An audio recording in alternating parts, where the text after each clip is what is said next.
Good day, everyone. I'm going to discuss about Vicente Manansala's painting. Bird Seller.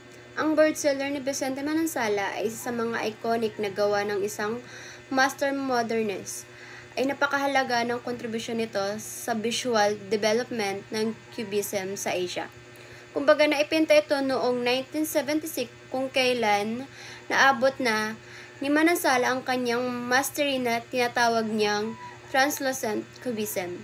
Isang style na unique dahil sa paggamit niya ng translucent layers para ipakita ang hugis at liwanag ng obra nito.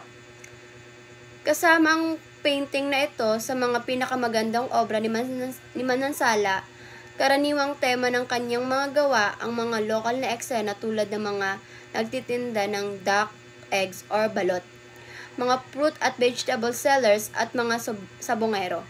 Sa pamamagitan ng kanyang art, binigyan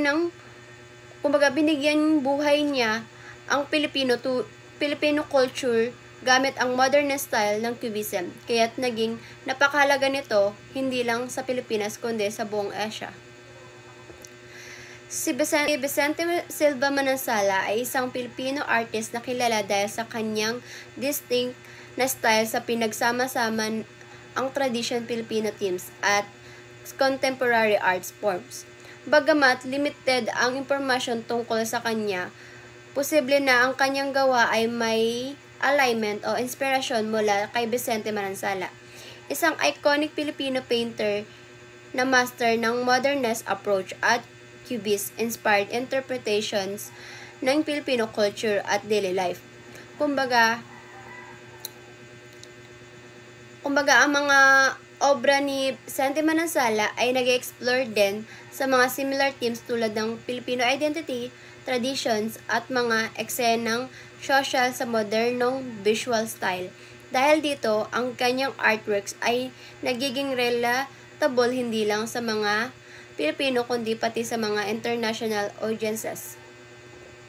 Ang artwork na ito ay bahagi ng Cubist style kung saan si Vicente Manansala ay nag-explore ng Filipino life and culture, lalo na sa mga ordinaryong eksena. Sa painting na ito, ipinakita niya ang isang bird seller na napapalibutan ng iba't ibang ibon na nagre-represent ng kagandahan at kasiglahan ng local Filipino market life. Kumbaga ginagamit ni Manansala ang ganitong imaginary para ipakita ang simplicity at richness ng Filipino traditions sa pagpili niya ng simpleng eksena tulad ng bird seller. Binibigyang pansin niya ang kababaang loob at simpleng pamumuhay ng mga Pilipino habang ipinagdiriwang ang kanilang kultura. Bukod pa dito, ang geometric forms at bright colors at layered composition na ginamit niya ay nag-capture ng energy at intimacy ng mga pang-araw-araw na eksenang ito. Sa paggawa nito, matagumpay niyang pinaghalo ang impluwensya ng Western Cubism at mga natatanging Filipino elements na nagbibigay ng daan sa isang modern ngunit makabayang interpretasyon ng kulturang Pilipino. Ang artwork na ito ay naglalarawan ng isang karaniwang eksena sa Pilipinas kung saan ang mga bird sellers at street vendors ay bahagi ng pang-araw-araw na buhay, lalo na sa mga urban areas. Sa pamamagitan ng painting na ito, ipinakita ni Manansala ang isang mahalagang bahagi ng Filipino culture, ang hanapbuhay ng mga bird sellers at ang lokal na kaugalian ng pagbili at pagbebenta ng mga ibon na kadalasang itinuturing na pets o simbolo ng good fortune. Kumbaga, ipinapakita rin ng eksenang ito ang Filipino value ng simplicity at hard work dahil maraming tao ang nagsusumikap sa kanilang kabuhayan sa pamamagitan ng maliliit na negosyo o small-scale trade. Dito naman po, makikita natin ang iba't ibang kulay ng mga ibon, kaya na ang color palette at design elements ng artwork ay maingat na pinili upang magbigay ng mainit at masiglang atmosphere na nagdadala sa essence ng mga Filipino street scenes.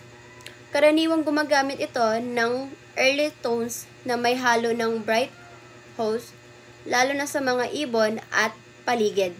na sumisimbolo sa makulay at mayamang kultura ng Pilipinas. Ang kombinasyon ng mga design elements na ito ay nagbabalanse sa pagitan ng paglalarawan ng realidad at ng mas malalim na emosyonal na damdamin. Ang contrasting textures sa artwork ay maaaring sumisimbolo sa kalayaan laban sa pagkakakulong na makikita sa detalyado at maselang pagkakaguhit sa mga ibon at sa vendor.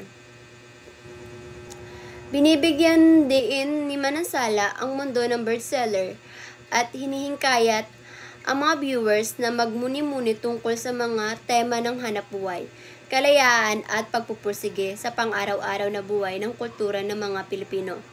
Sa kanyang painting, ipinasikat niya ang mga aspeto ng simpleng pamumuhay, ngunit may malalim na mensahe ng tibay at pagsusumikap. Bukod dito, binigyan pansin ni Manansala ang ibang klase ng drawing techniques tulad ng color contrast, line and detail, placement of composition, at ang value of contrast.